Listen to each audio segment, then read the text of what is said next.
three, four. 전국구. 전국구.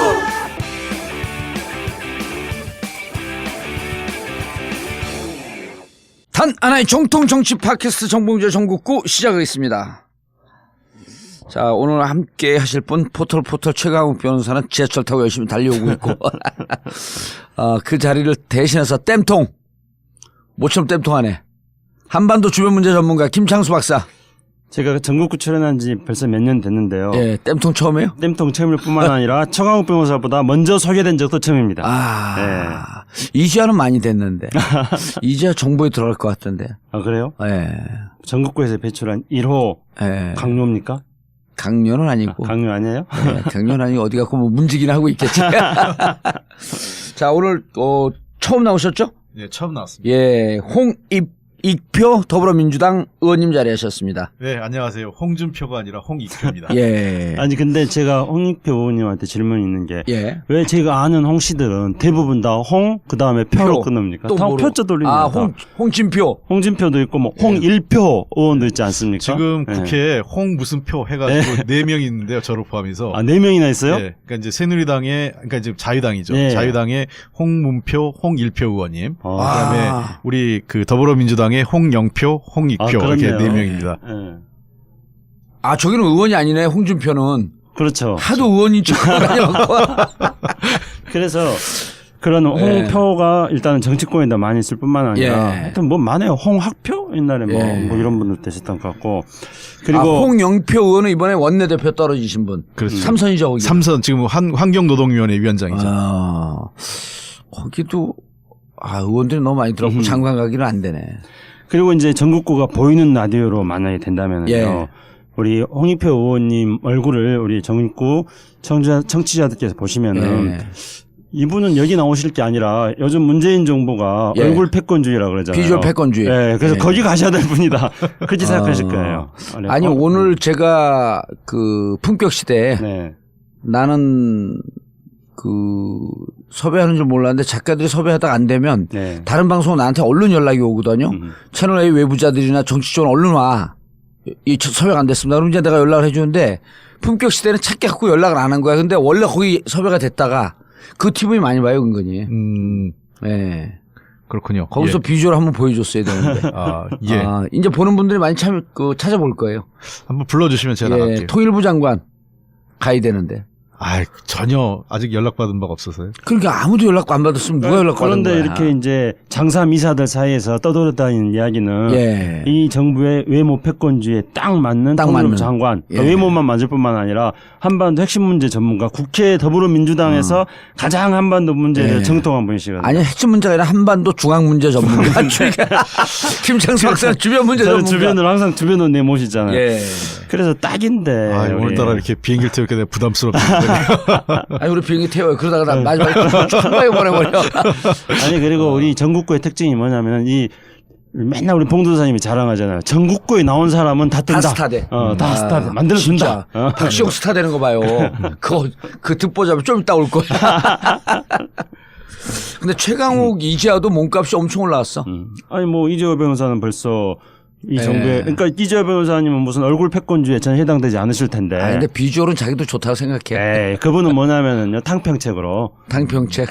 그런 분도 들어가야 된다는 탕평책으로. 이거 우리 선배인데 내가 이렇게 함부로 말하면 안 되는데. 아니 근데 내가 요즘 검찰 개혁이 화두 아니에요? 네. 그리고 지난번에 이제 황교안 권한대행도 세월호 수사 외압했다. 그다음 우병우 했다.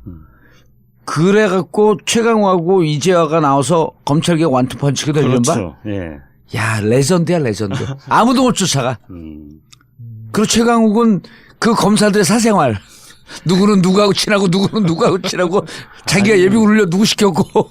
그때 우병우 문제 한참 터졌을 때. 우병우 진경준 전문가. 우병우 진경준 하는데 제가 그 방송을 이 전국구 방송을 들으면서 어떻게 그렇게 두 사람의 개인적인 아주 오래된 이야기까지 잘하는지 너무나 제가 감탄을 해가지고 여기서 물어봤잖아요. 전국 끝나고 나서. 아니 최 변호사는 일부러 우병우가 이렇게 될 줄 알고 옛날부터 우병우에 대한 프로필을 다 준비해 놨냐. 저 심지어는 그렇게까지 질문했었잖아요. 그렇죠. 예. 그런 분이 그 민정이나 이런 데 들어가셔가지고 검찰 개혁을 하셔야 될 텐데. 그러니까요. 아니 근데 뭘 해도 잘할 뿐이니까 이제 기회는 많죠. 근데 이번에 검찰 개혁에 아유 양반댕이 텄네. 진짜. 자, 본방송 들어가기 전에 잠시 안내 말씀드리겠습니다. 6월 9일 금요일이죠. 제가 진행하고 있는 SBS 러브 FM 정봉주의 정치쇼 공개 방송이 있습니다. 오전 10시 30분서부터 목동 SBS 1층 락 스튜디오에서 있습니다. 공개 방송에 참가를 희망하시는 분들 정봉주의 정치쇼 게시판에서 신청하시면 됩니다. 자, SBS 라디오는 라디오로 들을 수도 있고 고릴라 SBS 고릴라 앱을 깔면 들으실 수 있습니다. 6월 9일 금요일 오전 10시 30분 정봉주의 정치쇼 공개방송. 자, 그리고 풍성교 현재 수도권, 부산, 광주 세 군데 지부가 있는데요. 조만간에 제주도 사는 분들을 위해서 제주 지부를 오픈합니다. 자세한 내용은 다음 카페 풍성교 들어가서 검색하시면 되고요. 제주 지부는 아마 다음 주쯤에 오픈할 계획입니다. 아직도 탈모의 고민 고통에서 헤매시는 분들 다음 카페 풍성교 들어오셔서 자세한 내용 참고해 주시면 감사하겠습니다. 자, 그리고 청남동 전국구 벙커 대관 문의나 하우스 웨딩 그리고 전국구 광고 문의는 02948-1519 02948-1519로 해주시면 감사하겠습니다. 수강한 분들이 또 수강하는 화제의 특강 선대인 경제연구소가 미래의 기회는 어디 있는가 2017 특강을 7월 8일, 9일 이틀간 진행합니다. 여러분 놀라지 마세요. 세계적인 로봇공학자 데니스 홍, 국내 최고의 빅데이터 전문가 송기령, 벤처업계 대부 이민아, 디지털 미디어 혁명의 권위자 강정수 등 올해도 각 분야 최고의 전문가들이 미래 흐름을 진단하고 해법을 모색합니다. 우리와 우리 아이들의 미래를 준비할 수 있는 가성비 최고의 특강 6월 9일까지 신청하셔서 얼리버드 할인 혜택도 받으세요. 문의 전화 070-7584-2050 070-7584-2050 와.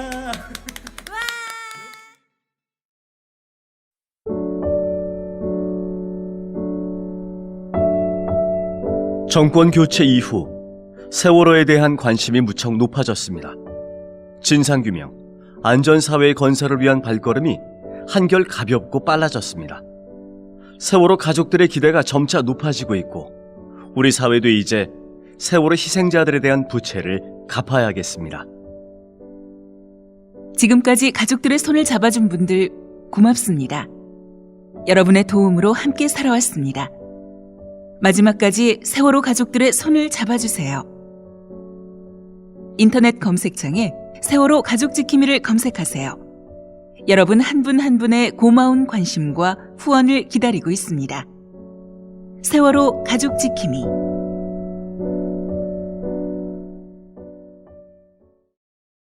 새벽 2시에 깨어났나? 딱히 고민이 있어서 그런 건 아니다. 새벽 5시에 일어났나? 새벽 6. 아우, 이 인간이 잠도 못 자게 화장실을 들락거려. 남성 활력과 전립선 건강 하루 한 알로도 충분합니다. 소팔메토, 옥타코사놀, 아연, 비타민 A, D, E까지 하루 영양 기준치 100%를 꽉 채운 메가셀 남자의 활력. 지금 바로 인터넷 검색창에 메가셀 남자의 활력을 검색해보세요. 새벽 2시에 깨어났나? 딱히 고민이 있어서 그런 건 아니다. 새벽 5시에 일어났나? 새벽 6. 아우, 이 인간이 잠도 못 자게 화장실을 들락거려. 남성 활력과 전립선 건강 하루 한 알로도 충분합니다. 소팔메토, 옥타코사놀, 아연, 비타민 A, D, E까지 하루 영양 기준치 100%를 꽉 채운 메가셀 남자의 활력. 지금 바로 인터넷 검색창에 메가셀 남자의 활력을 검색해보세요. 최강욱 변호사님 예. 입장을 묻겠습니다. 안녕하세요. 네. 최강욱 변호사 입장하고 있습니다. 네. 오늘 거기 앉아, 거기 마이크 안 좋은데 그냥 거기라도 앉아. 아니 뭐 최강욱 변호사는 목소리도 좋고 그러니까 예. 마이크 상관없어. 저 같은 그럼. 사람은 마이크 성능 좋은데 앉아야 되고요. 최강욱 변호사는 아무 자리에도 앉아도 아따 왕십리에서 됩니다. 뛰어왔어 그렇게 헐레벌떡하고. 왕십리가 아니고 목동에서 지금 CBS에서 뭐 한다고 갔다가요? CBS? 그 방송에? 아니 정관용 시사자키에서 네. 한번 하자고 했다가 가서 그냥 두 판을 녹음을 해가지고 시간을 아. 끌어버려요. 지금 방송 중입니다. 예. 네. 지금요? 시작했어. 지금 하고 네. 있어요. 시작해 방송하고 있습니다. 네. 아, 하면서 전- 최강욱 변호사 이야기를 하고 있었어요. 딱 근데 오신 저는 거예요. 홍익표 의원님을 분명히 만났는데 기억 못 하시죠? 꼭 그렇게 자기 기억력 내가 항상 그렇게 얘기하거든. 예. 예. 우리가 조금 전에 이야기한 게 최강욱 변호사 기억력 끝내주더라. 10년 전에 우병우, 20년 전 우병우까지 다 기억하고 있느냐 이 이야기를 하고 있었는데 홍 의원님 초선 때 제가 국회에 뭐 때문에 갔다가 예. 슬쩍 한번 인사한 적이 있는데 아 그러세요? 예. 아, 저하고도 갑작이시거든요. 그러니까 그 기억으로 저는 그냥 있는데 홍 무슨 표 의원님들이 많잖아요. 맨날 헷갈려. 홍일표, 홍영표, 얘기했어. 홍준표까지 심지어 끼어가지고. 예. 벌써 한 차례 지나갔습니다. 그 얘기. 어쨌든 인사하세요. 늦게 예, 왔으니까. 죄송합니다. 최강욱입니다. 예. 그런데 요즘 이런 걸 거의 편집을 안 하고 내보내거든. 좋아하더라고. 그러니까 그게 훨씬 더 재밌더라고요. 예. 제가 그때 지난번에 김지훈 교수님 왔을 때 예. 이건 뭐 방송 안 하는 거죠. 막 한참을 떠들고 있어서 방송 안 하는 거죠. 그때 그거까지 다 나가던데요. 그렇지. 그거 나가야 돼. 왜냐면 하도 바빴고 편집할 시간이 없어. 아니 그게 저기도 방송도 마찬가지더라고. CBS 제가 오다가 예. 그 먼저 녹음을 하고 이제 방송은 6시 반부터인가 7시부터 한대요. 예. 근데 거기 아는 아나운서 후배가 듣다가 문자를 막 보내는 거예요. 그러더니 이거 하다가 마지막에 정관용 선생이 이거 재밌는데 한 주 더 합시다. 예. 내일 다시 나와주실 수 있어요? 저한테 그랬어요. 그래서 제가 내일은 제가 일정 때문에 못 나오는데 그랬더니 정관용 선생님이 삐 웃으시더니 아니 어차피 녹음 그냥 이어서 하면 되니까 자르면 되니까 그냥 나올 수 있다고 하시고 그냥 하고 내일 내보내면 된다. 그래서 예 나올 수 있습니다. 이렇게 다시 했거든. 그게 다 나왔대 그대로. 왜냐면 그런 리얼리티를 사람들이 좋아하더라고. 자, 여기 또 최강욱 그 변호사도 군 전문가예요. 예. 모르는 게 없어, 군에 대해서. 아니요 군 검찰 그 모르신 게 없는 것 같아요. 예. 자, 그런데 지금 오늘 사드 관련돼서 청와대에서 발표했어요. 발표를 일단 어떻게 보셨어요? 아 조사 결과 발표했어요? 중간조사 결과지. 네. 안 누구죠? 못 봤네. 안, 그, 시민, 윤영찬? 윤영찬. 이름 기억을 못하니까. 홍보수석. 예. 예. 그분이 발표를 했는데, 내용은 간략한데 꽤 세요. 예. 예. 그 진상조사 결과 보고하면서 예. 발표하면서 윤 수석이 얘기는 허위 누락 보고가 있었다. 그리고 중심에 위승동 국방정책실장, 위승호, 예. 그래, 위승호 국방정책실장이 책임이 있다. 그래서 구체적으로 지명이 됐고요. 그래서 직무에서 배제한다 이 양반은. 그다음에 이건 워밍업이야. 예, 그래서 두 번째 지적은 환경 영향 평가와 관련돼서 예. 꼼수를 부렸다. 이 우리가 하니까 꼼수. 그러니까 이 전략 영향 평가를 받으려면 33만 평이 넘어야 되는데 33만 평 이하로 줄이려고 32만 8,779 평방미터로 예. 줄인 겁니다. 그리고 근데 전체 사드가 들어갈 부지는 또 70만 평이 넘어요. 예. 공유한 부지는. 예. 그래서 근데 그걸 두 개로 쪼갠 거야. 그렇죠. 쪼개기 한 거죠. 예. 시체말로 쪼개기를 해서 다음 단계에 37만 평을 그냥 주는 겁니다. 그러니까 총 70만 평이 들어가는데 이 쪼개기를 함으로써 전략 영향 평가를 우회하는. 전략 영향 평가는 봄, 여름, 가을, 겨울 4계절을 받아야 되기 때문에 1년이 걸리는데 33만 평방미터가 미만이 되게 되면 간단한 간이 영향 평가. 그렇죠. 그 6월 말에 하겠다는 거 아니에요? 예. 그래서 6월 말까지 사드 4기를 숨겨놓고 있다가 2기만 놓고 예. 영향평가가 간영향평가 끝나면 그때 슬그머니 들이미는 거예요. 영향평가가 끝났으니까. 그리고 나서 그 다음에 또 37만 평 주면서 이제는 70만 평을 다 쓰게 되는 거야. 요 꼼수를 부리고 있었다라고 하는 얘기를 우리처럼 정확하게 하지 않고 33만 평 미만 되면 환경 영향 평가를 피할 수 있으니 이렇게 했다. 그래서 이 영향 평가를 누가 지시했는지 계속 추적해. 들은 하여튼 40년 50년 동안 똑같은 수법을 어쩜 이래 공공기관이. 정말 중요한 국민들이 관심 있는 싹이 사드. 싹이 사드. 사드 사기. 그 싹이 사드. 여기에 대해서도 난 이 말이 제일 무섭더라고. 국군 통수권자에 대한 보고와는 별개의 문제입니다. 지난 정부에서는 발사대 추가 반입 사실이 NSC에 보고되어 대통령 직무 대행까지 알고 있었던 것으로 확인됩니다. 황교안까지 다 황교안까지 알았는데. 보고됐고 예. 보고 주체는 김관진이고 예. 그리고 보고 주체 옆에 사이드 빠져 있었던 건 한민구고 당신들 책임 공이 다 책임이 있는데 아직까지는 거기까지 얘기 안 할게. 그리고 더 웃긴 건 그 다음 문장이에요. 예. 뭐냐면 이 청와대 공식 보고를 하는데 미군 측과 그렇죠. 비공개 합의로 합의돼서 우리 대통령한테 보고를 안 한 거야. 예. 우리 군이. 이것들 그러니까 이게 뭐냐면 우리 군 통수권은 헌법에 누굽니까? 대통령인데 대통령. 예. 우리 군 통수권자를 미군과의 합의 때문에 우리 군 통수권자를 바지저고리 만든 겁니다. 아니, 그러니까 미국 측과 비공개 합의를 이유로 이건 비공개는 뭐냐면 대언론 대응 방침이에요. 그렇죠. 예. 이건 국군 통수권자한테 보고하지 말라는 게 아니고 언론에 비공개를 하고 국민에게 비공개로 하고 전략적 문제가 있으니. 그렇죠. 근데 이걸 대통령한테 보고하는 거예요. 그러니까 이제 기가 막힌 것은 다시 조금 말씀하신 대로 정리를 해보자면은 이제 첫째 꼼수는 33만 평 이상이면은 전략 환경 영향 평가를 받아야 되니까 33만 평이 아니고 32만 8,779 8,779. 네.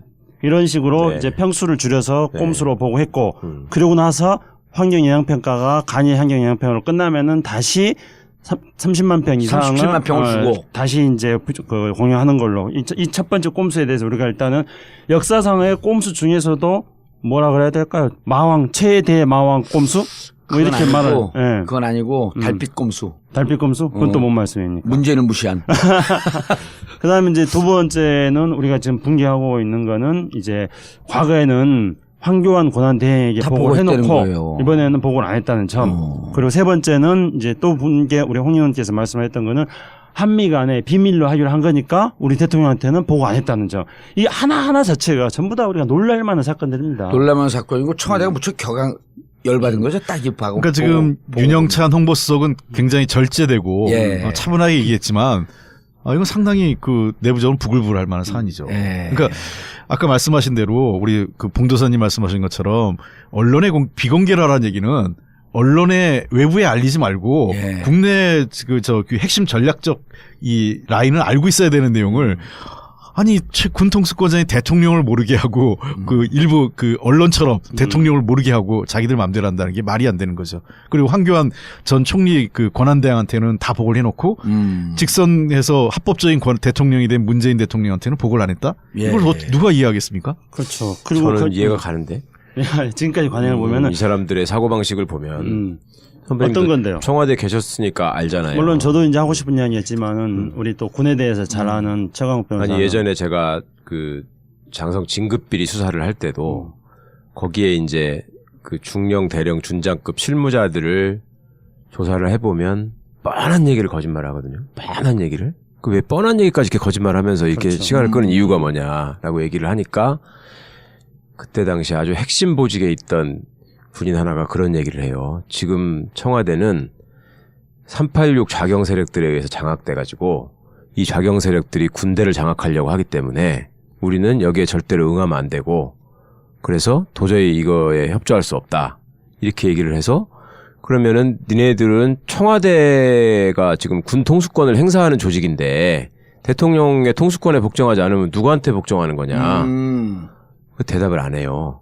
그러니까 이 사람들의 머릿속에는 소위 자칭 보수 세력, 그 객관적으로 볼 때 수구 세력 내지는 적폐 세력들만이 자기 편이고 이 외에 이제 다른 정치 세력들은 군 외부에서 군을 폄하하고 비난하고 군에 대해서 왜곡된 시각을 가지고 있는 우리의 적이다. 그러니까 얘들은 학교 다닐 때부터 아군하고 적군만 배우잖아요. 아, 육사에서? 네. 예. 그러니까 그 생각이 이 머릿속에 깊이 박혀 있어요. 그리고 한미동맹은 애초에 태생적으로 우리나라가 절대로 그 떨어지면 안 되는 숙명과 같은 그런 거라고 생각하기 때문에 미국은 당연히 우리 편. 예. 미국이 하는 일은 무조건 옳은 거. 이런 생각이 있고 가끔씩 뭐 미국하고 맞부딪혔을 때 뭐 미군들이 좀 무시하거나 안 입고 온 건 있지만 크게 봤을 때 우리가 미군하고 떨어지면 죽는다. 이런 생각이 있고 그다음에 과거에 우리 진보 진영이나 민주개혁 진영은 항상 그 반미로 일관하는 세력이다. 그렇기 때문에 위험하다. 그러니까 우리가 지켜내야 된다. 이런 아주 잘못된 사고방식이 있다고요. 예. 이 문제에 있어서도 저는 그 생각이 계속 이어지고 있다고 봐요. 저는 이제 이런 우리 최강욱 변호사님 말씀대로 군이 그렇게 된 더 본질적인 이유는 군이 정치화됐기 때문이라고 생각합니다. 정치화. 네, 정치 군인인 거죠. 그러니까 군이 본연의 목적은 뭡니까? 정치화되면서 사고는 정치가 된 거 아니야?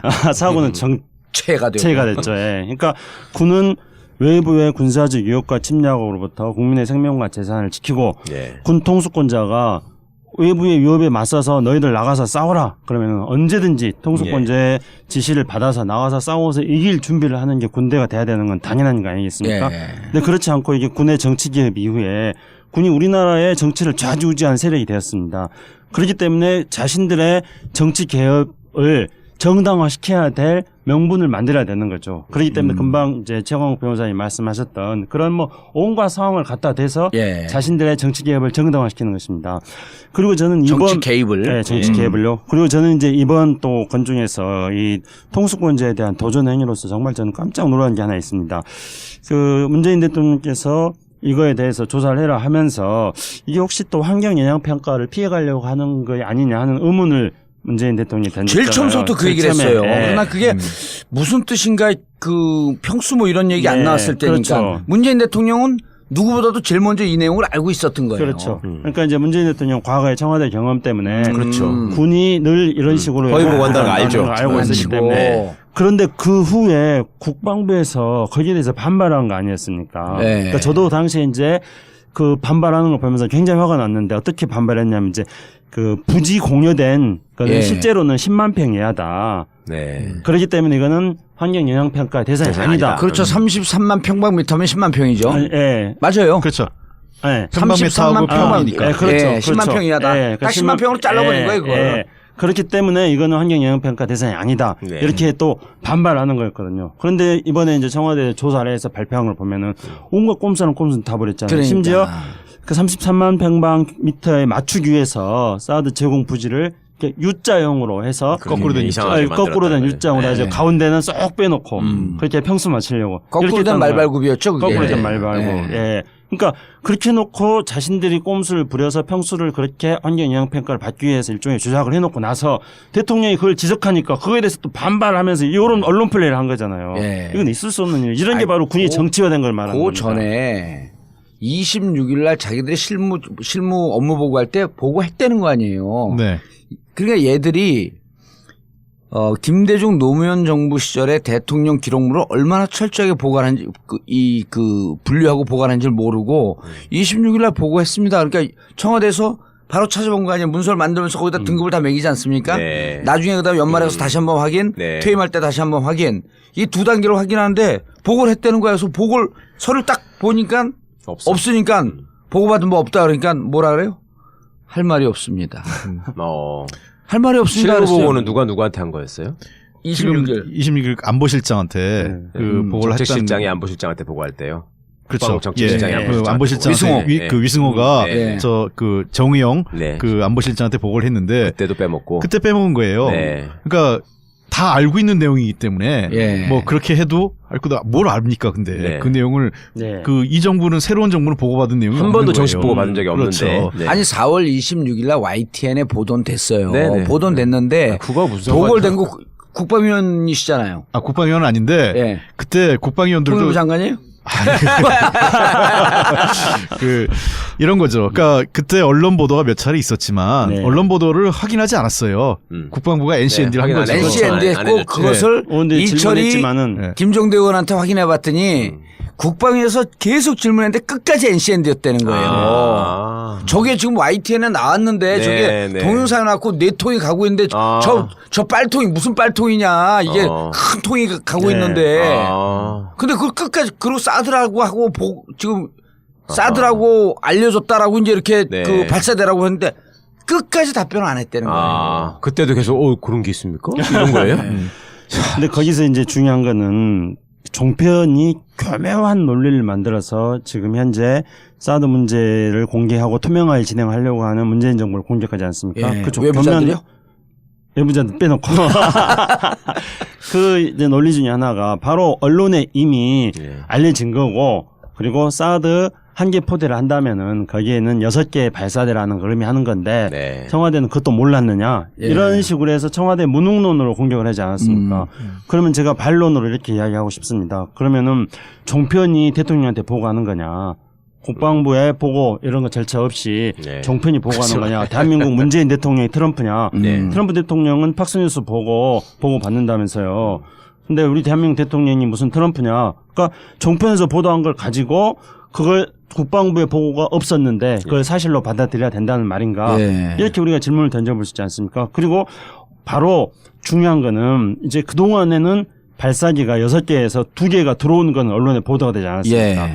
근데 4개가 들어왔다고 일부 언론에 보도가 되는데 그거에 대해서는 확인을 안 해줬어요. 그러니까 2개가 들어온 건 확인을 해줬죠. 2개가 반입돼서 배치된 것까지 확인이 됐어. 예.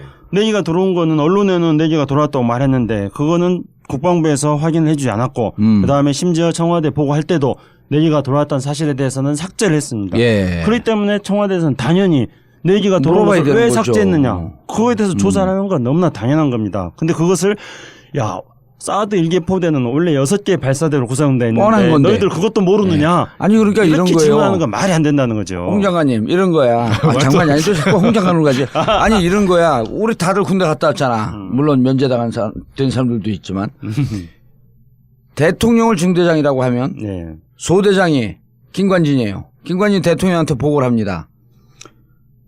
소대장이니까 몇 소대 인원 보고합니다. 소대원 여러 명, 결혼 수명, 현재원 대충명.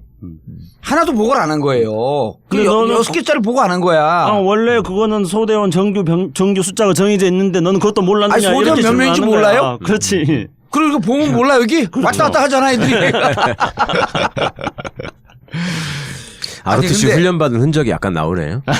여기 애들 왔다 갔다 하잖요. 소대원 보고하는 걸로 딱 하는 거 예를 들어 예. 보니까 훈련받으신 흔적이 나와요. 어디 중령이 감히 소대. 아니 근데 이걸 보고 청와대가 무척 격앙된 건 느끼겠죠. 그렇죠. 이거는 어떻게 갑니까 이제 그 다음에? 이 감찰을 해야죠. 네. 그러니까 하고 있잖아요 지금. 예, 그러니까 위승호 그 정책실장의 이게 개인적인 단독범은 아니죠. 예, 건지 그건 이제 예. 아직 그거에 대해서는 확인을 안 한 거죠.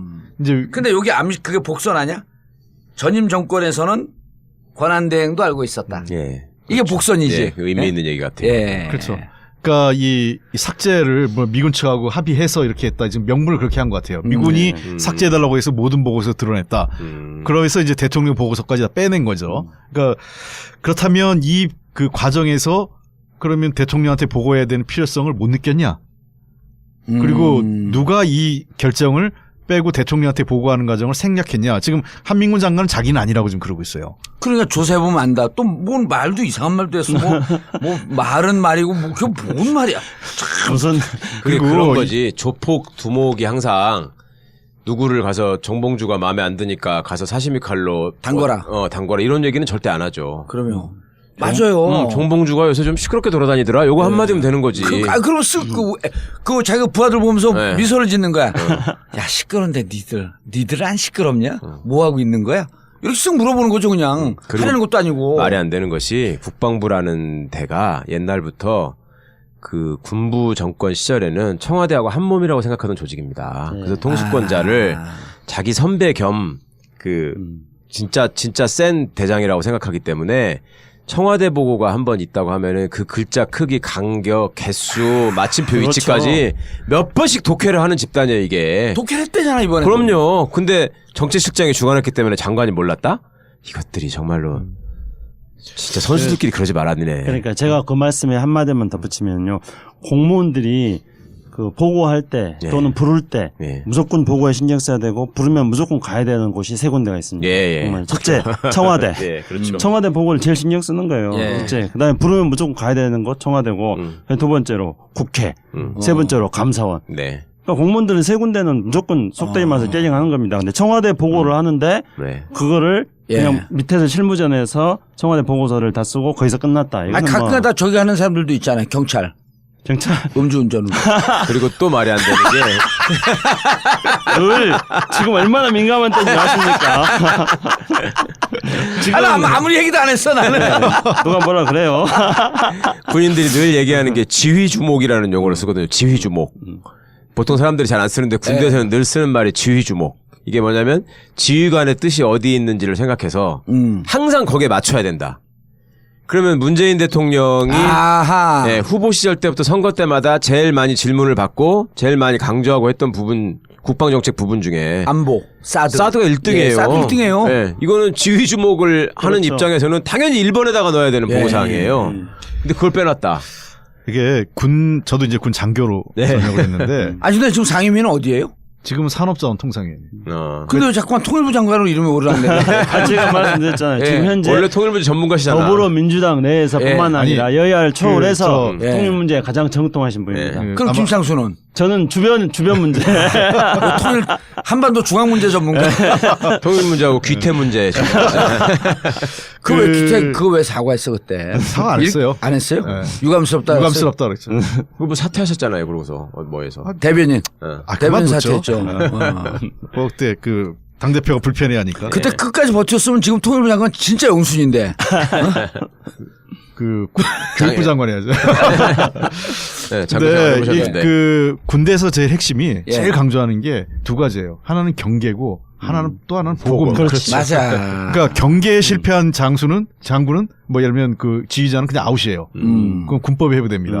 뭐 전투에선 질 수 있지만. 그다음에 두 번째 보고는요 아주 정확하고 구체적으로 해야 됩니다. 대충 하는 게 아니에요. 그러니까 자기가 잘못해도 보고만 잘하면은 그래서 군대에서 유행한 말이 뭐였냐면 일을 개떡같이 해도 보고를 찰떡같이 해라. 이런 말이 있는데 보고만 잘하면 사실 그 징계받을 일이 별로 없어요. 예. 그러니까 이번 같은 경우도 보고를 잘 했으면 사실 뭐 약간 사드 문제 관련해서 국방부가 월권이 있다 하더라도 부글부글하고 넘어갔을 수도 있는 건인데 그렇죠. 보고를 어수룩하게 하고 약간 이상하게 꼬은 거예요. 꼼수를 부린 거죠. 왜 했을까 해서 지금 궁금한 건 저는 전략 영향평가를 안 받는 데서부터 스텝이 엉킨 것 같아요. 그리고 두 번째는 제일 문제는 김관진 안보실장인데 예. 김관진 안보실장이 청와대가 남긴 문건이 하나도 없다는 거 아니에요 지금? 그렇죠. 21일 날 안보실장 그만두면서 예. 정의용 신임 안보실장이 들어왔는데 인수인계를 안 했다는 거 아니에요? 예. 그러니까 지금 청와대에 거의 남긴 문서가 A4로 10쪽인가 11쪽 남겨놓고 갔다는 거 아니에요? 예. 그것도 아무 쓸모없는.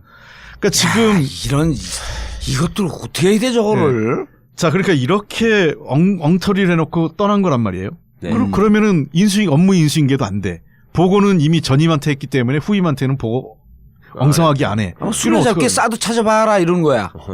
숨은 그림 찾기 하나요? 그러면 그러니까 거기서 이제 또 정말로 연관해서 또 문제로 되는 게 5월 26일 날, 5월 26일 날 안보실장한테 보고 안 했다 그러니까 또 금방 국방부에서는 보고했다고 그랬어요. 네. 예. 그 다음에 또 조금 있다가 아까도 말씀드린 것처럼 대통령이 이거 환경영향평가 피하려고 그런 거 아니냐 했더니 환경영향평가 대상이 아니다 이렇게 했어요. 이 두 가지 사안은 뭘 의미하냐면은 국방부가 대통령의 지시사항에 대해서 예. 정면으로 반박하는 겁니다. 그래서 이게 반발하는 것도 항명이야 항명. 항명이죠. 그러니까 이게 이제 언론에 의해서는 어떤 프레임이 만들어지냐면은 청와대와 국방부의 진실게임이다. 네. 그래서 청와대와 국방부가 대립하는 걸로 언론이 만듭니다. 네. 그러면 이 나라꼴이 뭡니까? 아니 보수 언론, 예. 수구 언론 네. 이제 그 언론이어도 좋은 언론도 많이 맞습니다. 있으니까. 아니, 알겠습니다. 수고 언론이 그렇게 만들어 나가는 겁니다.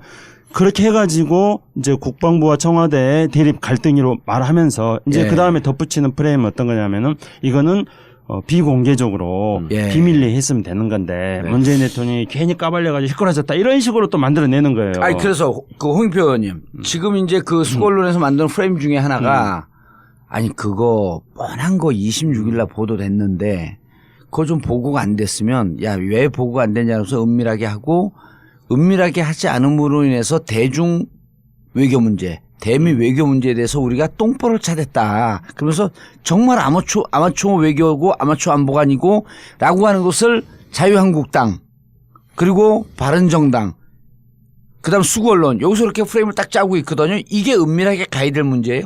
만약에 내가 보기에는 은밀하게 갔으면 이 중요한 사안을 국민들 모르게 은밀하게 했다. 자기들이 무능한 걸 이러고 비판했을 거거든요. 외교는 그 가급적 국민들에게 동의와 지지 기반을 얻는 게 가장 큰 힘입니다. 공개해야 되는 거죠. 그렇습니다. 그러니까 이미 박근혜 정부의 외교 실패가 뭐였겠어요? 밀실 외교 이걸로 망한 거거든요. 박근혜 정부가 외교 엉망으로 할 때 우리는 그 소위 수구 언론들이 뭐 했습니까? 옷 잘 입는다고 패션 외교 칭찬 그 용벼천과 몇 개 더 했습니까? 예. 그게 지금 오늘의 이 꼴을 만든 거예요. 그 외교 특히 그 우리가 그 강대국과의 외교는요 국민적 지지 기반을 갖고 그 동의하에 추진할 때 힘이 생기는 겁니다. 예. 우리의 협상력이 어디서 나옵니까? 정부 협상력은. 그럼 국민의 지지 기반으로부터 나오는 거예요. 네. 특히 이번 문제는 물론 외교적 사안은 아닙니다. 분명히 청와대에서 선을 그었어요. 예. 이거는 미국, 중국과의 관계 문제가 아니라 우리 내부 사드 문제다. 배치와 관련 내부의 절차의 문제와 네.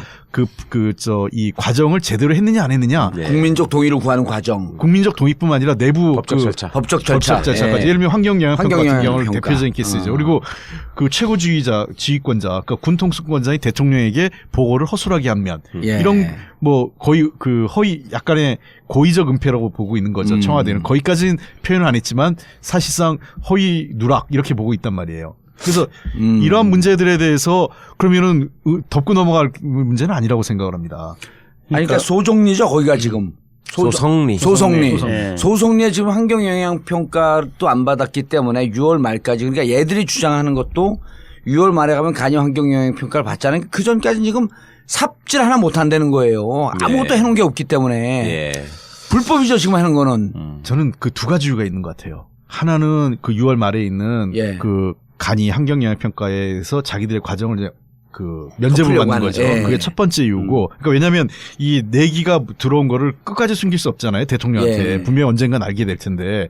그래서 이 사람들이 생각하는 건 한 얼마 정도의 기간만은 가리고 싶었다. 가리고 있었다가. 그 숨기고 싶은 이유는 첫 번째는 그 아까 얘기한 환경영향평가 빨리 통과해서 자기들의 꼼수가 사후적으로 정당화되는 게 첫 번째 이유고요. 근데 문재인 대통령이 제일 먼저 알아버렸어요. 그다음에 두 번째 꼼수는 한미 정상회담인 거예요. 맞아요. 6월 말에 한미 정상회담을 하면 미국에서 세게 들이댈 거 아니겠어요. 예. 그 사드 배치와 관련해서 예. 그러면은 어떻게 될지 모르겠지만 우리가 추측건데 사드 배치에 대해서 원론적으로 한미 간의 합의가 이루어질 가능성이 있습니다. 그러면은 과거 정부의 합의지만 박근혜 정부의 합의지만 그 합의가 문재인 정부에서도 이어진다. 그러니까 네. 우리가 그 사드 배치를 뭐 무리하게 좀 절차적으로 무리하고 과정을 무시한 건 있지만 그 자체가 뭐가 잘못이냐.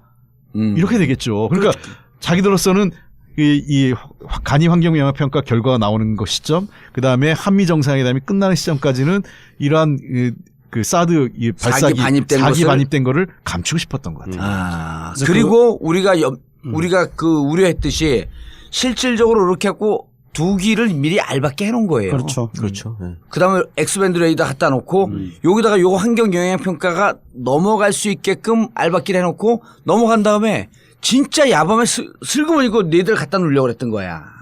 그리고 나서 이제 부지 또 확대시키고. 예, 확대시키고. 환경영향평가는 환경부가 하는 거 아니에요?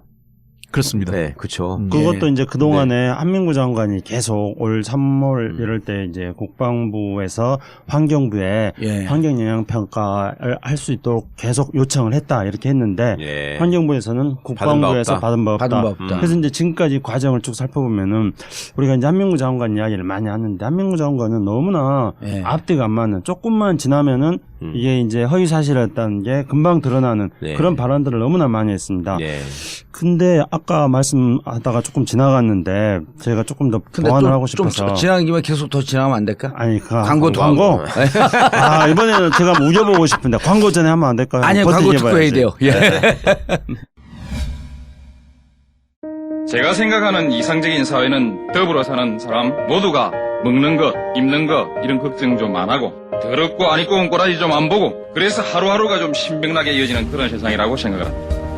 사람 사는 세상을 위해 정치를 시작한 노무현. 그는 우리 곁에 없지만 그의 꿈은 영원합니다.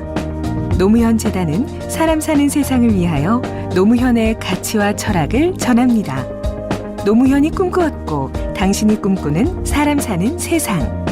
노무현 재단의 후원회원이 되어주세요. 후원 가입 안내 1688-0523. 단 하나의 정통 정치 팟캐스트 정봉주의 전국구. 이명박근혜 정권 9년을 버티면서 정권 교체에 조금이라도 기여할 수 있는 힘이 됐던 것은 바로 청취자 여러분들의 후원이었습니다. 촛불 시민과 함께했던 애청자분들이야말로 전국구의 진정한 주인이자 정권 교체의 참된 주역입니다. 여러분들의 후원에 대해 진심으로 감사드리고 새 정부의 적폐청산을 돕기 위해 더욱더 노력하겠습니다. 전국구 후원 안내입니다. 팟빵 전국구 홈페이지 자발적 유료 배너를 클릭하시거나 정기 후원 1877-1828 1877-1828로 전화 주십시오. 여러분의 후원에 깊은 감사를 드립니다.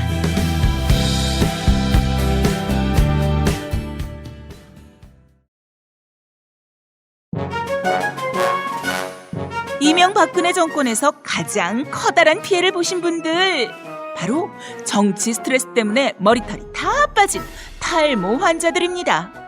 이제 정권 교체도 됐고 외모가 복지라는 청와대 꽃미남 비서진들처럼 나도 머리털도 다시 나고 외모도 가꿔보자.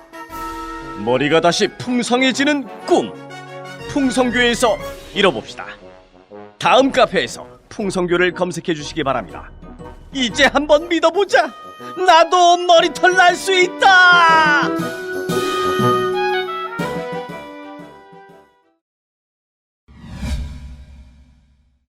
자, 계속. 예, 이제 아까 말씀하셨던 이 공개 문제 있지 않습니까? 예, 이상한 또 프레임으로 만들어졌으니까 그 홍익표 의원께서 이제 이게 투명하게 공개적으로 해야 될 일이 있다. 가급적이면 외교 안보 사안에 있어서는 현대 사회의 추세상 국민들의 지지와 동의를 받아야지 추진력이 생긴다. 뭐 굉장히 맞는 말씀이고요. 저는 이게 또 경우에 따라서는 국방과 안보 사안에 있어서는 또 비밀리에 해야 될 사안도 있습니다. 그런데 이번 건에 한해서 한번 좁혀서 보자는 거죠. 이 건이 과연 비밀리에 처리해야 될 사안이었는가, 공개적으로 해야 할 사안인가. 그게 그거에 대해서 얘기를 좀 해봐야 돼. 그래서 이 건은 왜냐하면은 첫째로 사드 문제는 이미 동아시아에 있어서의 굉장히 핵심적인 이슈가 되었고, 두 번째로 국내적으로도 심각한 갈등 사안이 되었고, 게다가 세 번째로 사드 알박기를 해가지고 이미 사드 2기, 8사드 2기는 들어와 있고, 그리고 네이더까지 들어와 있고, 이런 건 언론을 통해서 다 알려져 있고, 그래서 이미 다 공개가 됐다는 겁니다. 그런 상태에서 그렇지. 4기가 들어왔는데 4기가 들어와 있다는 사실 자체를 국방부에서 아까 홍 의원님께서 말씀했듯이 국회에서 질문을 해줘도 국방부에 답변을 안 한 상태예요. 그러니까 이미 언론을 통해서 충분히 다 들어왔다고 일부 시스템들이 다 들어와 있다고 알려져 있는데 4기가 왜 안 들어왔는지에 대해서 이거에 대해서는 국민들이 만약에 처음부터 이 사정을 전혀 모르게 정말로 국방상 이유 때문에 비밀리에 추진한 걸 한다면은 이해할 수도 있습니다. 있죠. 그렇죠. 예. 그런데 이미 다 알려져 있는데 그럼 국민들 입장에서는 대체 왜 내기가 안 2기냐, 4기냐, 6기냐 얘기해줘야 될 거 그런 아니에요. 거에 대해서는 국민들하고 함께 해야 될 부분이 있다고 생각합니다. 그래서 저는 그게 이제 이번 사안에 있어서 대통령이 공개한 핵심적인 이유라고 봅니다. 그리고 한 가지만 덧붙이자면은 저는 이제 대통령이 과거에 이제 참여정부 시절에 청와대에서 민정수석이나 비서실장을 하면서 과거에도 국방부가 그런 적이 많이 있거든요. 장난치는. 그러니까, 언론에도 뭐 몇 차례 보도됐습니다만은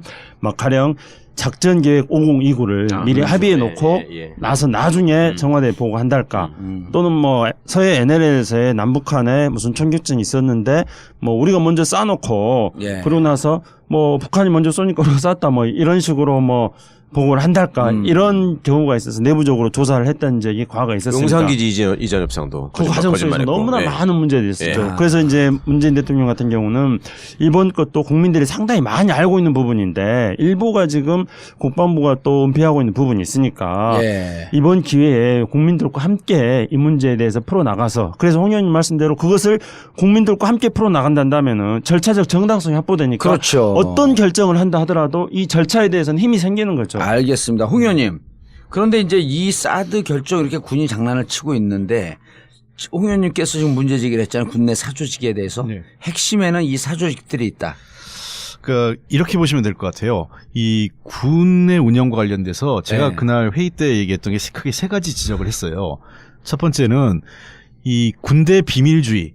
이 안보의 특수성을 강조하면서 비밀주의를 지나치게 강조하는 것이 문제다는 겁니다. 예. 그러니까 왜냐하면 물론 안보 중요하죠. 때로는 그 비공개로 할 부분도 있습니다. 비공개와 비밀은 다르죠. 비공개라 어느 정도 공개라는 거는 그래도 검증할 수 있는 기관의 통제를 받는 겁니다. 네. 근데 비밀리 한다고 해서 자기들끼리 속닥속닥해서 하는 건 이건 잘못된 거죠. 근데 이 우리나라 이 군 특히 사드 배치 문제와 관련돼서 최근에 또 여러 가지 이 남북 관계에서 군사적 대치 상황 관련돼서 군이 자기들의 그 업무를 지나치게 비밀리에 그 국회의 통제도 안 받아요. 네.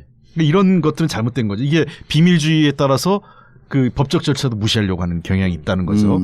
그다음에 이런 문제가 왜 중대한 위기냐 하면 군대라는 게 뭡니까? 군대라는 거는 고도의 물리력을 그 집중된 물리력을 갖고 있는 특수한 집단이기 때문에 소위 그 민주적 국가들의 대부분은 군에 대한 문민 통제를 지속적으로 강화합니다. 여러 가지 장치를 만들어요. 그래서 대통령이 통제하고 국방부 장관도 되게 우리나라처럼 어제 군복 입다가 오늘 그 군복 벗고 장관 되는 나라는 없습니다. 어제 오늘도 아니에요. 오전까지 합참의장하다가 오후에 취임식하고 그러잖아. 미국 같은 경우는 법적으로 5년 이내에는 국방 장관을 벌써 할 수가 없어요. 네. 국방부 장관. 옷을 옷을 벗고 네. 최소한 5년간은 시빌리언 민간인으로 있어라 이 얘기거든요. 콜린 파월이 국무부 장관을 했잖아요. 그렇지. 국무부 장관이 우리나라 따지면 외교부 장관이지. 그렇죠. 네. 그래서 이런 문제들이 그러니까 문민 통제를 하기 위해서 국회 또는 여러 가지 감찰기관 FBI를 통해서 하는 백악관 같이 대통령이 통제한다든지 국방부 장관이 문민이 한다든지 또는 여러 가지 그 국방부의 주요 요직을 민간인에게 개방한다든지 이런 형태를 통해서 문민 통제 장치를 해요. 왜냐하면 이걸 군인에게만 맡겨두면 위험할 수 있다 이렇게 보기 때문에 뭐 군인을 제가 보기엔 적대시하거나 군인을 그 나쁜 집단을 얘기하는 게 아니라 그런 균형을 맞춘다는 거예요. 균형 감각. 이거는 예를 들면 군이 가지고 있는 특수한 생각 또 사고가 있어요. 그 집단적 사고라고 할 수 있겠죠. 그렇죠. 이것만 갖고는 위험하기 때문에 민간인이 거기서 적절하게 균형감을 갖게 해주라는 게 민주적 사회의 모든 국가가 갖고 있는 문민 통제입니다. 근데 우리 같은 경우는 지금 이게 안 이루어진 거예요. 그래서 이러한 것들이 또 하나 더 문제는 아까 그래서 제가 이게 두 가지 얘기하는데 하나 마지막 지적한 게 그 군대가 특히나 사적 인연이나 어떤 사적 관계 또는 그 사조직에 의해서 운영된다면 더 망가지는 거죠. 물론 모든 공무원 조직이 마찬가지지만 군이라는 경우는 더더욱 특수한 집단이기 때문에 그렇죠. 예를 들면 우리가 잊을 수 없는 잊어서는 안 되는 그런 사건이 5.16 쿠데타하고 12.12 쿠데타인데 이 두 개의 쿠데타가 가능했던 거는 5.16은 8기생을 중심으로 6.4 8기생을 중심으로 한 사적 모임이 있었고요. 그다음에 12.12 역시 그 전두환을 중심으로 한 6.4 11기가 핵심에 있었던 거예요. 하나회라고 그러죠. 우리 흔히 알고 있는. 이러한 세력들이 그 정상적인 명령 계통을 무시하고 자기 지휘관을 체포하는 그 자기들의 인적 관계를 통해서 소위 국외 군사 쿠데타가 가능하게 만드는 게 이런 사조직이죠. 이 하나회는 왜 하나회예요, 이름이? 우리는 하나다 이거야? 하나고 그 11기가 사실상 6.4 정규시 반으로 1기구나. 4년짜리 1기. 그래서 4년짜리 그전까지는 약식이었기 때문에 우리가 자기들 자부심으로 6.4 1기 이렇게 해서 하나회라는 그래서 하나회. 알자회는 알고 지내자. 그리고 알자들이다 우리가. 두 가지. 알자들이란 뜻이에요? 알자들끼리 알고 지내자. 최 변호사도 보면은 그 형사 재판하고 그럴 때 조폭들 검거하잖아요. 그건 내가 수시로 얘기하지만 전국의 조폭 중에요. 제일 많은 조직의 이름이 식구예요. 식구파. 왜 그런 줄 알아요? 모여갖고 무식한 놈들이 야 오늘부터 우리 식구다. 예? 그 식구파야. 그럼 우리 서로 잘 알고 지내자. 알자회. 근데 똑같은 거예요. 똑같아 그게. 근데 왜 깡패 이야기 하면서요. 건들건들거려. 그러면서 우리끼리 알고 지내자. 이런 이상한 발언을 사조직 얘기를 좀 한번 거슬러 올라가면 이게 사람들이 생소한 것 같은데요. 사실 굉장히 익숙한 시점이 있어요. 92년도 그 김영삼 정부 출범할 당시인데 그때 하나회, 만나회, 알자회 이게 다 그때 나왔던 얘기입니다. 알자회도 그때도 있었어요? 그럼요.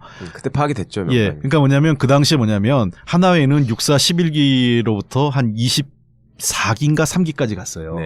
그리고 그 이후 기수부터 그 알자회 이전까지 한 32기, 33기까지가 만나회. 만나고 지내자 우리. 그리고 이제 알자회가 이제 34기부터 해서 한 43기까지 해서 알자회에서 사실상 각 기수별로 한 10여 명 정도를 선발해서 소위 얘기하는 엘리트, 뭐 좋게 얘기하면 엘리트고 뭐 나쁘게 얘기하면 이제 아름아름 자기들 저기 학연이나 지연 뭐 이런 걸로 연결해 가지고 핵심적인 사람들을 모은 거죠. 이게 사조직을 만든 거예요. 이러한 것들이 그때 92년 김영삼 대통령이 하나에 척결하면서 다 대거 그 소위 숙군당합니다. 그러니까 하나에는 대개 옷을 다 벗거나 그때 사법 처리됐죠. 예. 그다음에 이 만나해 같은 경우도 장성급 내지는 연관장교 이상급들이었기 때문에 예. 되게 그 진급이 누락되면서 더 이상 진급 못하고 옷을 벗은 사람이 많아요. 근데 알자회 같은 경우는 그 34기가 92년도에 중령이라고 해서 대대장이거나 대대장을 막 끝낸 정도예요. 육군 중령으로. 그러니까 그 43기 같은 경우는 대위밖에 안 됐고 예. 막 대위 달았을 때. 43기면은 이제 거기다 40을 못하니까 83학번이죠. 83학번이죠. 83학번이 예. 되는 거지. 근데 34기 같은 경우 74학번이죠. 74학번이고. 대학교로 예. 하면. 제가 왜 기억을 하냐면 제가 92년도에 딱 그 정원장교로 들어갔는데 네. 그때 그 대대장이 막 시작한 분이 35기 대대장이에요. 선임 막 진급해서. 그러니까 34기가 막 대대장을 끝내고 이제 그 연대 참모나 그때 석사장교로 들어갔어요? 아니요, 그때 석사학위가 있으면 정훈장교로 가요. 정원장교로 가요. 중이 딱 시작하자마자 그걸 몰랐고 석사를 안 땄네 나는. 그 중위로 들어가는 인간이었는데 그때 기억을 보면 그때 이제 한참 하나에 척결하고 하면서 이 모든 사조직이 다들 딱 납작 엎드렸고 알자회라 핵심에 있는 사람들도 그 당시 불이익을 받았죠. 진급이 좀 누락되거나 그렇죠. 1차 진급을 못하고 2차, 3차에 진급하고. 근데 그게 처음에는 좀 불이익이었지만 시간이 갈수록 그게 크지 않아요. 그리고 금방 이 사람들이 아시다시피 일부는 아주 엘리트들도 있어요. 사실상. 그러니까 이 알자회가 아니더라도 아주 진급 잘할 수 있는 능력 있는 군인도 있습니다. 아까 우리 시작하기 전에 또 일진이라고 그랬죠. 예, 일진애. 학교에서 제일 잘 나가는 일진 애들. 이른바 그 육사 일진 애들이에요. 그러니까 공부 좀 잘하는. 네.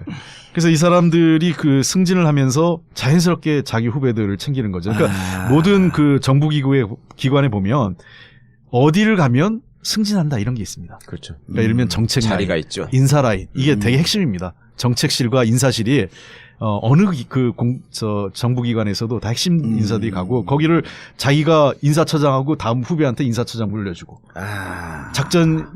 정책실장 하다가 정책 자리 물려주고 그다음에 현직 사단 같은 경우에는 사단의 작전처장이 되게 핵심이거든요. 예. 작전 참모요. 네. 그러니까 그렇죠. 군사령부 하면 작전처장이 그렇죠. 되니까. 그래서 작전 그 참모지를 자기가 가고 후배한테 물려주고 한 기수 후배한테. 그리고 사단도 기억나는지 모르겠지만요. 누구 사단 그랬어요.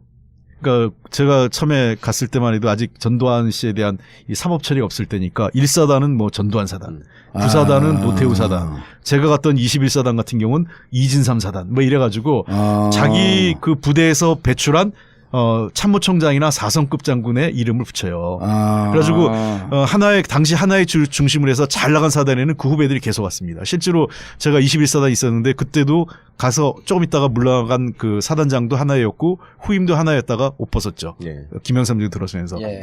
그러니까 그런 식의 이 사단장, 핵심 사단장이 있어요. 사단장이라고 다 같은 사단장이 아닙니다. 그러니까 승진이 되는 사단이 있어요. 그래서 예를 들면 사단장하고 군사령부의 부사령관이나 육군본부의 주요 그 핵심 보직으로 가는 이런 그 중요한 사단이 있는데 그러한 사단장 자리나 이런 중요한 보직들을 서로 주고받고 물려주고 하면서 사조직이 그 성장하는 거죠. 예. 그런데 이제 이 사조직이 김영삼 들어갔고 뿌리가 뽑혔다가 불이익을 당할 수밖에 없는 거죠. 이제 일종의 징계 사유지. 쭉 있다가 2007년도 MB가 들어서면서 하나회, 알자회 이게 다 드러났다는 거 아니에요? 그거 다시 살아났다는 거 아니야? 정확히 말씀드리면 MB 때부터 그런 게 아니라 노무현 정부 때도 이미 하나회가 부활하기 시작했어요. 그러니까 군 내부를 잘 모른단 말이에요. 우리 참여정부가 군대 갔다 온 사람도 거의 없고 다 징역만 갔다 왔고 그리고 군대 내부에 대해서 너무 몰라요. 그리고 막연하게 군대가 언제든지 쿠데타 할 수 있다는 두려움을 갖고 있었어요. 당시 정부가. 저는 그 얘기를 여러 번 들었거든요. 그게 아무리 아니라고 설명해도 안 믿어. 군대를 잘 모르니까. 그러니까 이번에도 당대표가 뭐 군이 쿠데타 준비를 하고 있다. 그거 헛소리를 했댔었잖아. 그러니까 또. 군대가 또 이용하는 게 뭐가 있냐면 미군이 그런 게 있다고 그래요. 그 미군이 지금 그 홍 의원님께서 잘 설명을 해주셨지만 미군은 문민 통제를 강화하기 위해서 국방부 장관만 있는 게 아니라 각 군성 장관도 있잖아요. 그렇죠. 육군성, 해군성, 그렇죠. 공성까지 해가 최대한 예. 강화하고 거기는 포스터라고 해봐야 국방부 간부를 전부 다 한 다음 서열이기 때문에 서열이 되게 낮단 말이에요. 근데 그게 어느 나라든지 원칙하고 맞아요. 그러니까 힘이 많고 무력을 갖고 있는 집단은 직위를 낮추는 거예요. 그러니까 우리나라도 경찰청장이 아무리 숫자가 많고 힘이 있어도 차관급으로 두는 거예요. 이게 맞는 거거든. 근데 검찰만 지금 이상하게 그렇게 돼 있는 거죠. 차관급은 60몇 명이라며.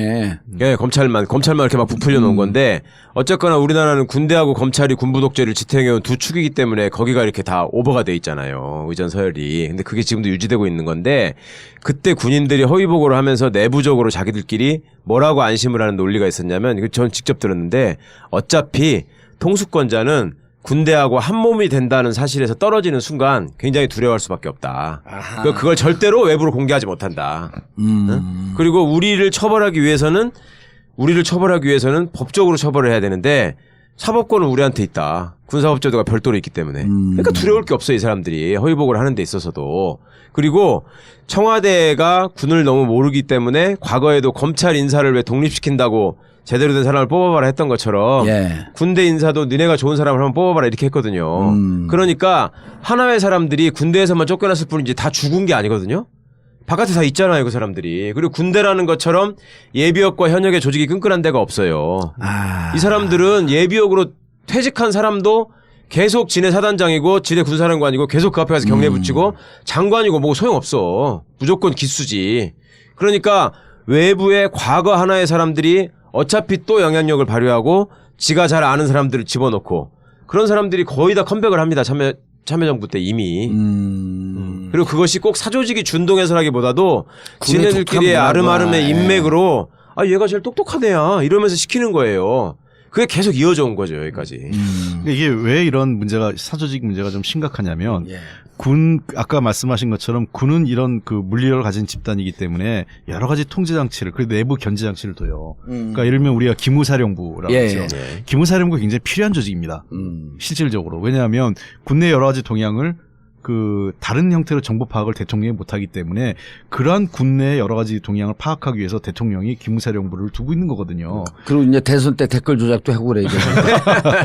근데 이 기무사령부가 만약에 그러한 동향을 파악하지 않고 대통령한테 보고하지 않는다. 그럼 굉장히 심각한 거죠. 근데 아까도 말씀드렸지만 군대부의 동향 파악을 해야 되니까. 그래서 보고를 해야 되는데 예를 들면 누가 나쁜 짓을 하는지 누가 비리가 있는지 누가 월권을 하는지 아니면 이런 사조직을 중심으로 모여서 어떤 인사나 이런 거를 전행을 하는 게 있든지 혹은 짬짬이를 하는지 이런 걸 보고를 해서 대통령이 그걸 알고 이건 잘못된 거니까 뭐 어떻게 개선하기 위해서 인사 조치를 한다든가 아니면 그거에 대한 위법 행위를 묻든가 이렇게 책임을 물어야 되는데 그러한 정보를 대통령이 보고받지 못한다. 이런 순간 그 깜깜이가 되는 거죠. 근데 지금 보면 지금 뭐 소위 얘기해서 이런 사적 관계로 인해서 핵심적인 정책 라인이라든가 인사 라인 그리고 이런 기무사령부, 기무사령관 자리 이러한 라인들을 특정한 그 집단 또는 특정한 인맥이 장악하는 순간 굉장히 그래서 위험한 겁니다. 그럼 자기들끼리는 정보를 공유해도 대통령이나 그 자기 외적인 사람들, 자기 사조직이 아닌 사람들에게는 정보 공유를 안 할 계엄성이 엄청 높아지는 거네요. 그런 거죠. 이렇게 되는 거죠. 제가 우리 봉도사님 사람이에요. 봉도사님이 사단장인데 무슨 비리를 저질렀어. 근데 내가 알고 있는데 그런 거죠. 형님 이거 더 하면 내가 보고 안 할 수 없는데 어떻게 하면 좋아요? 그러면 어떻게 하면 돼? 그래서 서로 무마하는 겁니다.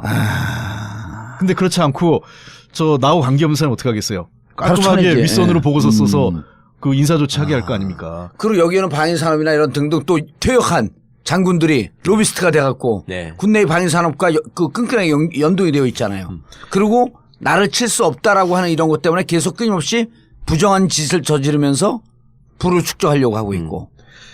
제가 한 가지 더 말씀드리면 우리 최 변호사님도 많이 잘 아시겠지만 이 군대에서 기무부 부대가 얼마나 중요하냐면 인사에 직접적 영향을 줍니다. 왜냐하면 특히 그 고위장교, 그러니까 중령급 이상 한 대령급 이상 올라가면요. 조난자료. 서로 비슷해요 경력이. 그 차이가 얼마 차이 안 나요. 그러면 이제 그 조난자료라고 그래가지고 기무부대에서 그 사람에 대한 평가가 올라갑니다. 예를 들면 홍길동은 좋은 이제 그 기무대에서 이 사람은 굉장히 성실하고 주변에 그 덕망도 높고 이렇게 올라가는 거하고 평소에 술만 마시면 좀 행패를 부리거나 예, 테이블 위에 올라가서 옷을 벗고 가끔 뭐 저 주변 사람들에게 손찌검도 한다든가 뭐 이렇게 올라가면 인사 라인에서는 이게 마이너스가 되면 이게 생각보다 마지막에 가면 그 차이가 미세해서 굉장히 큰 영향을 줘요. 여성 그래서 근거도 없이 여성 추문이 끊이지 않고 그것도 본인 거를 가지고 얘기하면 그나마 양반이에요. 하다 안 되면 예를 들면 홍익표 대령이 있어. 예. 이 사람이 육사 출신이 아니고 ROTC 출신이야. 근데 같은 분야의 경쟁자로 육사 출신이 하나 있어. 얘를 시켜야 돼. 근데 홍익표 대령이 인품으로 보나 능력으로 보나 그 위야. 성과로 보나 더 위야. 그러면 얘를 못 시키는 거야. 예. 그럴 때는 어떻게까지 했냐면 남재준이 총장하던 시절에 홍익표 대령의 와이프가 치과 치료를 오랫동안 받는 걸로 보아 치과 의사와 바람이 났다. 이렇게 해갖고 떨어뜨렸다니까. 아니 그게 마누라 바람난 게 얘가 군대 생활에서 저기 하는 거하고 무슨 상관이야. 아니 또 바람도 안 났잖아. 안 난 거를. 예. 진짜 나쁜 놈들이에요 이거. 아 치통이 오래 있는 게 왜 그 바람하고 연결이 돼? 이가 아파 죽겠는데 몸 바람을 펴. 치과 치료는 원래 오래 받잖아요. 그럼요. 치과 의사 바람이 났다. 아니 그래서 그래서 이제 보면 이 그런 전환 자료, 기무부대에서의 동향 자료에 대해서 군 장교들이 되게 민감하게 반응을 보이는 거예요. 그러니까 서로 자기 그 계파가 기무사령관으로 가게끔 지속적으로 또 작업을 하겠네. 그런 것도 필요하고 예. 또 기무부대 애들이 전행하는 근거가 되기도 하죠. 그러니까 중사만 돼도 대령한테 가갖고 껐덕거리는 이유가 보통 이제 대대에 한 중사급이 와 있고요. 네. 그다음에 연대 가면 준이나 지금 상사. 뭐라 그러죠? 그 바뀌었죠. 계급이 상사인가 뭔가 그 바뀌었고 그다음에 그 사단본부 가면 대령 중령급이 있어요. 근데 힘이 무지하게 세죠. 물론 과거에 비해서 많이 빠졌고 그래서 그때 그 참여정부 때 기무사령관을 그 소장으로 낮췄다가 박근혜 정부도 다시 별 3개로 올라갔잖아요. 그러니까 이게 그 힘을 잡고 이 권리 아니 걔들이 국내에서 지난번에 최강욱 변호사가 얘기한 국내에서 사복 입고 다닌다는 애들이에요? 그렇죠. 그러면서 너 계급이 뭐냐, 너 어디 소속이냐 그러니까 군사 기밀입니다. 네. 쓰리스타가 물어보고 있는데. 사이버 사령부도 그랬고 네. 기무사령부도 그런 짓을 하죠. 그렇기 때문에 이런 이 사조직을 또는 이런 그 군내에서 잘못된 관행을 바로잡는 것이 잘하기 위해서 아까도 얘기한 그래서 문민 통제하고 내부적 견제와 감시가 중요합니다. 예를 들면 근데 이번에 여기에 그 관여돼 있는 거예요? 독사파나 뭐 알자회 이런 애들이? 지금 그 자리를 서로 주고받게 했거든요. 아까도 얘기했지만 앞서 사람의 잘못된 정책 결정에 대해서 그 후임자가 왔을 때 리뷰하고 재검토해서 잘못된 건 잘못한 대로 밝혀내거나 또는 그 수정할 건 수정한 대로 그다음에 다시 보고를 해야 될 거 아니에요. 근데 그런 게 잘 안 되는 거죠. 그다음에 두 번째는 모여서 회의를 해요. 자, 이런 겁니다. 이 같은 그 국방부 내에서 회의를 하더라도 서로 간의 생각이 다를 수 있어요. 근데 비슷한 사람들끼리 비슷한 그 짬짬이를 해서 모여서 직책 독점하니까 그 집단이. 그럼 같이 모여서 형님하고 하면서 그 분위기를 몰고 가면 아무도 반론이 목소리 나오지 않죠. 자, 우리 군의 문제는 우리가 법적으로 지금 군 법에 이 인사법에 의해서 합참 같은 경우도 육해공군이 균형을 이루게 돼 있어요. 근데 핵심 보직을 육군이 거의 독식하고 있어요. 합참의장 지금 해군이나 공군이 한 적이 기억나는 거 있으세요? 어쩌다 한 번씩 하죠. 그리고 국방부 장관 제 기억에 지금 김영삼 정부부터 해서 기억나는 게 딱 2사람밖에 없습니다. 이양호 국방부 장관하고 윤광호 해군 출신의 국방부 장관 둘밖에 없어요. 그러니까 지금 그래서 자꾸 얘기가 우리나라 국방부는 육방부다 이런 비판을 하고 있고 우리가 통합군 시스템으로 가는 거에 대해서 도리어 해군하고 공군이 좋아할 줄 알았더니 이 통합군 시스템 군개혁에 의하면 해군 공군이 결사적으로 반대해요. 왜? 그나마 자기들 자리가 더 없어진다는 거예요. 육군이 다 독식하고. 예. 그러니까 지금 우리 군은 무려 그 육군의 비율이 85% 가까이 될 거예요. 그렇죠. 80%. 예. 80% 이상 된단 말이에요. 나머지는 이제 해군 공군이 한 15% 좀 넘게 쉐어하고 있는 건데 이러한 상황으로 그 군대 가면 이 군대는 싸움을 할 수 없는 군대예요. 전투를. 왜냐하면 통합군 체계에서 공군 전력과 해군 전력의 균형을 맞춰야 되는데 그래서 우리는 어떻게 돼 있냐? 미군의 도움이 없으면 전쟁을 하나 할 수가 없어요. 예. 서로 싸우느라고. 아니 그게 아니라 역할이 제가 좀 더 부연 설명을 좀 드릴게요. 먼저 그러면은 예를 들면 이런 거예요. 우리가 전시작전권 전환하게 돼 있지 않습니까? 네. 그럼에도 불구하고 공군은 안 하게 돼 있어요. 공군은 예외예요. 그러니까 그 노무현 정부 당시에 전시작전권 우리가 가져오게 돼 있지 않습니까? 예. 그렇다 하더라도 작전권이양, 평시까지 작전권을 우리가 가져온다 하더라도 그 작전권의 공군에 대한 그 장악은 계속 주한미군사령관이 하게 돼 있습니다. 그러니까 그 얘기 뭐냐면 우리는 독자적인 전투를 할 수가 없어요. 그러니까 통합군이라고 하는 것은 이제 각 군이 각자의 역량을 발휘해가지고 이제 가장 극대화된 전력을 발휘하는 게 통합군일 거 아니에요. 예. 그래야지 의미가 있는 거잖아요. 소위 시너지 효과라는 거. 근데 워낙 육군 중심으로만 발전을 하고, 그러니까 그 집중을 해놓고 그 다음에 병력이나 무기나 이런 것들도 다 육군 중심으로만 해놓기 때문에 이 사람들이 생각하는 군대는 미군이 초토화시키면, 그러니까 간단하게 말하자면 좀 저기 하자면 미군이 초토화시켜 놓으면 한국군이 가가지고 한국군 보병이 깃발 꽂는 거. 이게 우리 전술이에요. 그리고 해군 공군은 뭐 하는 거냐면 미국 해군 7함대, 그다음에 공군 7공군 이런 것들이 날라와가지고 다 때려 놓으면 거기에 보조로 참가해가지고 잠깐 하거나 아니면 한국군 포병이 육군이 때려야 되는데 화력이 약간 부족하면 한포 사격을 하거나 전폭기가 가서 좀 떨어뜨려 주거나 이렇게 생각을 해요. 그러니까 육군들은 해군하고 공군이 어쩔 수 없이 사관학교가 있으니까 쟤들한테 우리가 자리를 나눠주는 것일 뿐이지 쟤들이 전쟁에서 역할을 한다고 생각하지 않아요. 그냥 우리가 필요할 때 잠깐씩 갖다 쓰는 정도로만 생각을 하고 아예 대놓고 옛날 참여정부 때도 그 조성태 국방부 장관 이런 사람들 네. 국방부에서 회의를 하면 해공군들 3스타 4스타들한테 야 너네가 무슨 군인이야 이래 대놓고. 그러니까 지금 뭐냐면요. 우리나라 공군은 그 떠서 그 공대공 싸움을 하는데 공대지. 그러니까 하늘에서 그 타겟 목표를 때리질 못합니다. 예, 독자적으로. 못해요. 왜 네, 못한지 네. 아세요? GPS가 없어요. 그러니까 우리가 우리 모든 자동차도 GPS 연결돼 있지 않습니까? 예. 이건 이제 상업용 GPS예요. 근데 이제 군사용 GPS가 있습니다. 정밀한 거. 아주 정밀하게. 네. 이 군사용 GPS는 진짜 몇십 센치 단위까지 그렇죠. 정확하게 때리는 거예요. 네.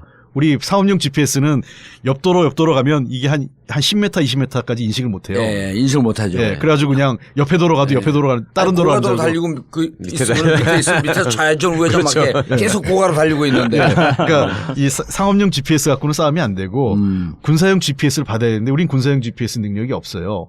네. 없기 때문에 우리 비행기가 떠면 오산 비행장에서 미군 그 기지에서 이 군사용 GPS로 타겟을 지정해 줘야 거기서 타겟을 때릴 수 있습니다. 좌표를 찍어줘요. 좌표를 찍어줘요. 그러니까 지난번 그 천안함 사건하고 연평도 포격 있을 때 연평도 포격했을 때 뭐 이명박 대통령이 폭격을 왜 안 했어 그러는데 미군이 GPS를 안 주는데 어떻게 폭격을 합니까? 못 뜨는구나 비행기 자체가. 아니 떠도 때릴 수가 없어요. 그러니까 미군이 GPS를 찍어주지 않으면 때리고 싶어도 때리지 못하는 거예요. 그냥 아무데나 때리는 거죠. 장님 눈 감고 때리듯이 그냥 아무데나 때리는 겁니다. 그거는요. 그때는 뭐 GPS 그런 것도 문제였지만은 뭐 공대지 미사일 장착하지 않고 떴다면서요. 네. 그런 얘기 있었죠. 그런데 이번 문제 생기는데 독사파는 뭐예요, 독사파? 이게 뭐 소위 해서 독일 육군사관학교를 유학이나 연수 갔다 온 사람들이 있는데 한 기수에 만나요. 한 기수에 한 명 정도. 의원님이 만드신 용어예요. 들으신 거예요? 들은 거죠. 걔들이 그래, 이렇게 이름을 붙였구나. 있다. 독일 사관학교파. 예. 아니, 그러니까 그 안에서 김관진이 독일 육사 출신이기 때문에 예. 그런 일종의 군맥이 형성되는 거 저도 알고 있었는데 독사파라고 얘기하는 거는 그전에는 없던 말인데 하도 독일 육사 출신들이 이렇게 해서 다 해먹으니까 네. 내부적으로 이렇게 이름을 붙인 거 그러니까 같아요. 과거에는 원래 이 독일 육사 출신들이 승승장구하지 않았어요. 그 전에는. 옛날 미국 육사가 그 전에는 미국의 네. 그 웨스트포인트 갔다 네. 오거나 또는 미국 그 특수부대 있죠. 네. 그 전두환이 다 그렇게 옛날에 그 하나의 중심을 많이 갔다 왔기 때문에 미군 특수부대 그 연수 갔다 온 사람들이 중용됐던 거예요. 근데 네. 그러다가 이게 김관지 씨가 지금 군내 실세가 된 지가 10년이 넘습니다. 네, 이명박 정권 아니요. 참여정부 시절부터 참여정부. 그때 합참의장 했단 합참의장 말이에요. 시작했어요. 참여정부 말기 합참의장으로 그러니까 시작해가지고. 제가 김관진 전 안보실장이 참 나쁜 사람이라고는 생각하는 게 NLL에 대한 보고서를 본인이 제일 먼저 받았단 말이에요. 그렇죠. 그래서 본인이 당시 눈병 나가지고 김장수 국방장관 대참을 해서 회의하고 나서 청와대 NLL에 대한 그 입장이 우리 국방부가 걱정할 필요가 없습니다라고 김장수한테 보고를 했다는 제보까지 다 듣고 있는데 그 당시에 본인이 직접 참여해서 그래놓고 마치 그때 이 NLL 문제가 마치 우리 노무현 대통령이 NLL 포기한 팔아넘긴 것처럼. 사람처럼 할 때 본인 침묵으로 일관했잖아요. 김장수도 마찬가지죠. 그거는. 김장수는 그래도 김관진. 상임위 와가지고 네. 자기하고 네. 대통령하고는 생각이 같았습니다라는 네, 얘기를 그 얘기 3번이나 했어 제 앞에서. 근데 어느 언론도 그걸 안 써주더라고요. 당시 통회통위에서 아니 운영위에서요. 제가 운영위에서요? 그 저 원내 부대표라면 이제 운영위에서 청와대 안보실장 부르거든요. 그때. 청와대 안보실장 불러가지고 몇 번을 그렇게 얘기를 했던 거예요. 근데 그걸 아무도 안 써주는 거고. 자, 근데 어쨌든 이러한 독일 육사를 갔다 온 사람들이 김관진 씨가 워낙 승승장구하다 보니까 한 기수에 한 명이에요.